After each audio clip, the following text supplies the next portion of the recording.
Assalamualaikum warahmatullahi wabarakatuh. Selamat berjumpa lagi dengan channel IPA Biologi Aan Siti Nurjanah dari SMP Negeri 1 Lemah Abang.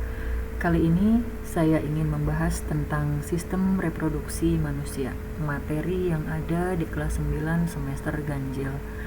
Meskipun kita dalam pembelajaran jarak jauh di masa pandemi ini, jangan menyerah untuk belajar. Tidak ada kata menyerah dalam belajar. Baiklah anak-anak, pada materi sistem reproduksi manusia ini ada subtopik yang harus kalian pelajari. Yang pertama adalah pembelahan sel, kemudian struktur dan fungsi organ reproduksi manusia, dan yang terakhir adalah kesehatan organ reproduksi manusia.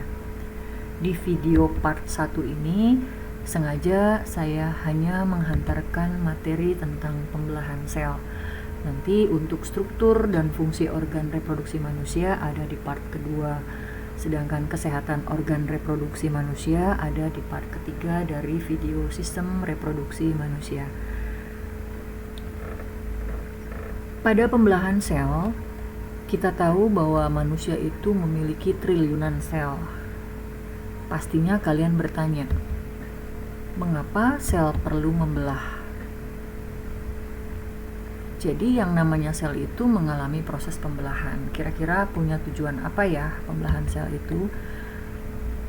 Tujuan dari pembelahan sel itu yang pertama adalah untuk pertumbuhan. Bisa kalian amati pada gambar di video ini, di mana gambar perkecambahan biji kacang. Dari biji kemudian muncul calon akar, batang, sampai terbentuk struktur tumbuhan yang sempurna, memiliki perbedaan ukuran. Begitu pula pada gambar pertumbuhan manusia, mulai dari bayi, balita, remaja, sampai dewasa. Apa yang tampak dengan jelas pada gambar tersebut adalah ukuran yang mengalami perbedaan, bertambah tinggi dan bertambah besar. Pertambahan tinggi dan bertambahnya besar makhluk hidup itu mengalami pertambahan jumlah sel. Semakin banyak jumlah selnya, maka makhluk hidup itu akan mengalami pertambahan ukuran, bisa bertambah tinggi, bisa bertambah besar. Tujuan pembelahan sel yang kedua adalah untuk perbaikan atau regenerasi sel. Bisa kalian lihat pada gambar di video ini. Contohnya adalah ketika tubuh kita terluka, atau mungkin kalian pernah jatuh sehingga salah satu bagian kulit kalian mungkin terluka atau lecet. Nah, bagaimana tubuh kita memperbaiki sel atau jaringan yang rusak itu kembali rapat dan kembali seperti semula. Nah, perbaikan jaringan yang rusak tadi dilakukan melalui pembelahan sel. Fungsi atau tujuan pembelahan sel yang ketiga adalah untuk reproduksi. Kita tahu salah satu ciri dari makhluk hidup itu adalah bereproduksi atau berkembang biak. Tetapi untuk melakukan proses perkembangbiakan itu, kita membutuhkan sel kelamin. Kalau pada manusia berarti membutuhkan sel sperma dengan ovum, di mana sperma dengan ovum itu dibentuk melalui pembelahan sel secara meiosis yang terjadi di dalam tubulus seminiferus, yaitu di testis dan di ovarium. Nah, itu adalah manfaat dari pembelahan sel. Sekarang kita lihat bagaimana macam pembelahan sel yang bisa kalian lihat pada tabel berikut. Untuk mempermudah kalian dalam pemahaman, sudah saya buatkan tabel perbedaan di sini. Jadi pembelahan sel itu dibedakan menjadi dua, yaitu mitosis dengan meiosis. Kita lihat dari tempat terjadinya dan nanti bagaimana karakteristik sel anakan hasil pembelahannya. Tempat terjadinya pembelahan sel secara mitosis ini terjadinya adalah pada sel tubuh atau yang kita kenal dengan sel somatik. Sedangkan pembelahan meiosis adalah pembelahan sel yang terjadi pada sel kelamin atau sel gonad. Kalian mungkin bingung, di mana sel tubuh dan di mana sel kelamin. Jadi sel tubuh adalah sel-sel yang hanya dibentuk di tubuh selain di organ-organ kelamin. Di mana? Yaitu contohnya ada sel otot, ada sel kulit, ada sel tulang. Nah, itu adalah sel somatik. Sedangkan pembelahan meiosis hanya terjadi pada sel kelamin, yaitu pada sperma dan ovum yang terjadi dalam proses nanti dijelaskan pada pertemuan berikutnya di proses spermatogenesis dan oogenesis.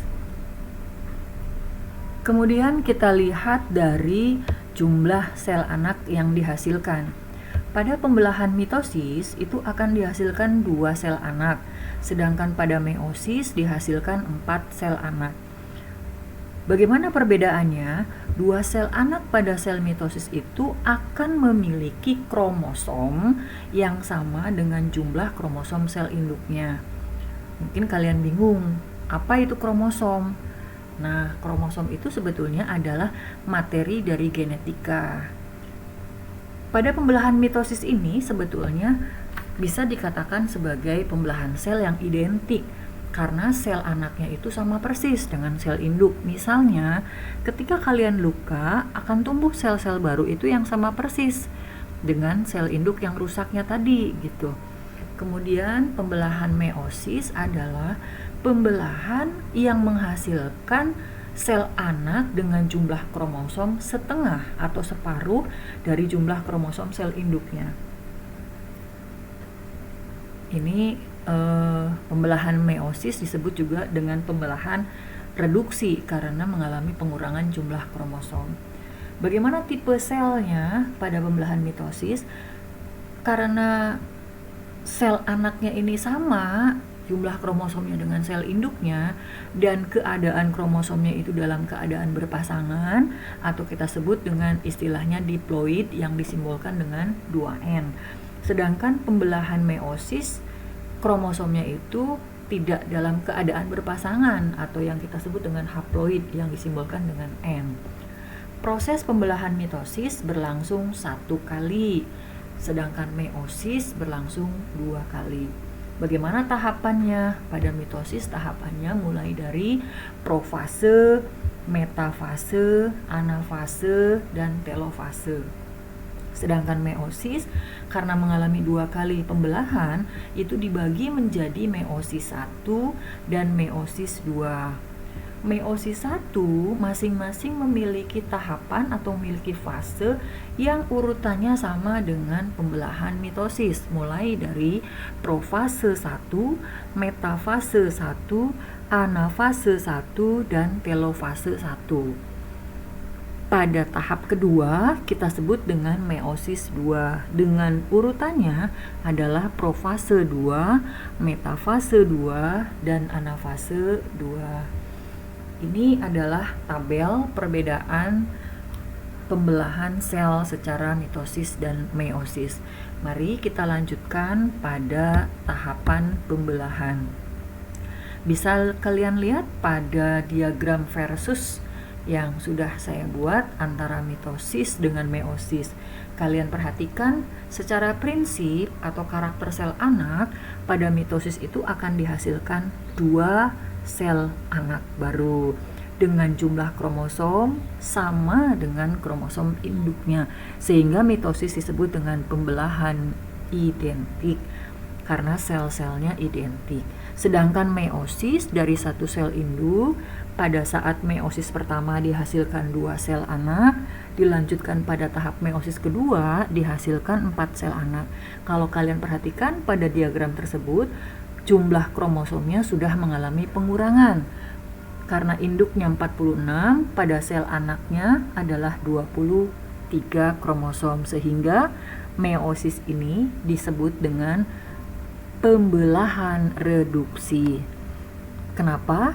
Dan alasannya adalah karena terjadi pengurangan kromosom.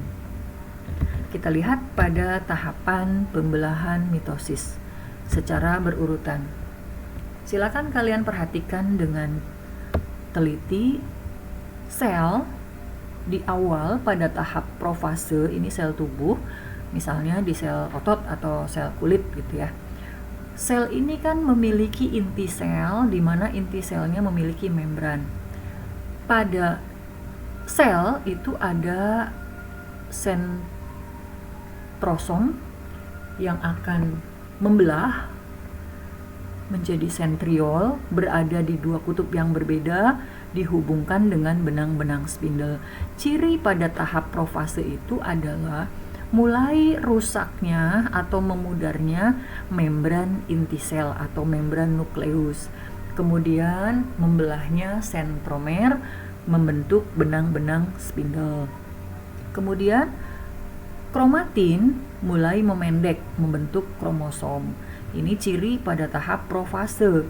Dilanjutkan pada tahap kedua yaitu metafase. Kalian perhatikan sentromer itu akan berada di dua kutub yang berlawanan, dihubungkan dengan benang-benang spindle. Kromatin yang sudah berubah menjadi benang pendek atau yang kita sebut dengan kromosom, dia akan bergerak berada di bagian tengah dari pembelahan atau yang kita sebut dengan bidang ekuator. Nah, ini ciri yang dapat kalian kenali dengan mudah pada tahap metafase adalah kromosom berada pada bidang tengah pembelahan atau pada bidang ekuator. Kemudian pada tahap ketiga yang disebut dengan anafase, kromosom ini sentrosom dan sentromernya membelah sehingga membentuk dua buah kromatid. Nah, kromatid akan menarik atau tertarik pada daerah kutub. Jadi, ciri pada anafase itu terbentuk kromatid. Kromatid itu adalah satu dari dua lengan kromosom homolog.